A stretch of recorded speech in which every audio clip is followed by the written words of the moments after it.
scar on his forehead forced a permanently raised eyebrow, as if always asking a question.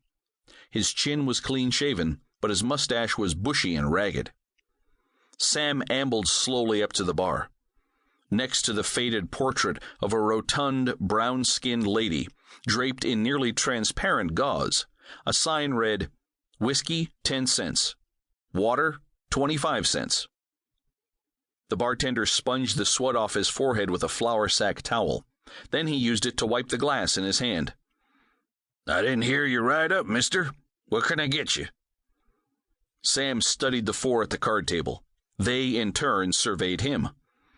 "I had a friend that said he might leave a message here for me." "What's your friend's name?" the bartender asked. "Lafayette Wilson." "He's dead." The bartender slapped the glass upside down, next to several others.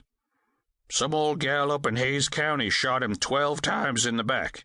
Can you imagine that? 12 shots in the middle of the back?" Sam brushed his mostly gray mustache, then slid his fingers down his narrow chin. "I reckon he didn't leave me a message, then." The bartender, reeking of sweat, whiskey, and onions, leaned closer. "I don't know. What name do you go by?" Sam heard shouts from upstairs. Several bullet holes punctured the unpainted planked ceiling. The holes were old, and he couldn't tell if they'd been made by firing up or down. "I said, what name do you go by?" Sam stared into the man's coal-black eyes. "Sam Fortune." The bartender took a step back. "The outlaw? I heard you was in jail." The two men at the bar eyed Sam, slapped coins on the counter, and lumbered out the front door. "I was." Sam watched the two depart, but kept an eye on the four men in the corner. "But I'm out now." "You escape?" Fortune's right hand rested on the walnut grip of his Colt .44 revolver. "Why do you ask?" The bartender again wiped the sweat off his round face with the towel, leaving a clean streak across his cheek. "You're right. Ain't none of my business. But there's a woman upstairs who claims to know you. I heard her say that. Maybe she has a message." "What's her name?" "Ladosa." The image of a very short, black-haired woman with long braids and riding boots up to her knees flashed in Fortune's mind. "What room is she in?"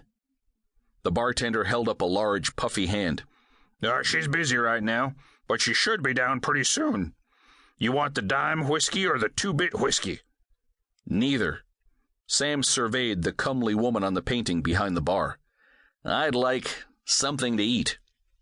"It's midnight. Why would you want that?" The bartender wiped his nose on the towel. "'Cause I'm hungry." Sam studied the worn brass rail of the bar. Half a pair of handcuffs were still fastened to it. The bartender peered at the wood stove at the end of the bar and waved his hand. "I can give you a fried beef chop and some beans for 2 bits. Fortune spied several flies buzzing around a slab of dark red, almost black meat on a chopping block by the stove. "Is the meat spoiled?" The man shrugged. "Just a little." "Then fry it extra done, and give me 2 plates full and a cup of coffee." The bartender surveyed the open front door. "You expecting company?" "Either that or I'm very hungry." The bartender shooed the flies with a sweep of his hand and sliced the meat. He waved the knife toward the corner table. "You want in on that poker game?" "No, they haven't dealt a hand since I walked in. It's too slow a game for me." The big man leaned over toward Sam. "I reckon they can't figure out whether to shake your hand or shoot you in the back. They ain't got a full cup of brains among the lot of 'em.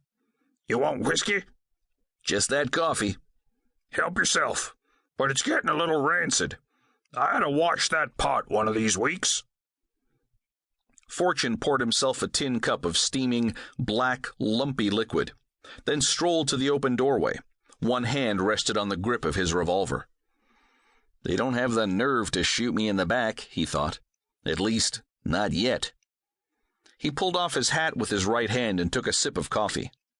Without glancing into the darkness beyond the doorway, he replaced his felt hat and meandered over to the big woman who stood behind the faro table. The man with the black beard still sprawled on his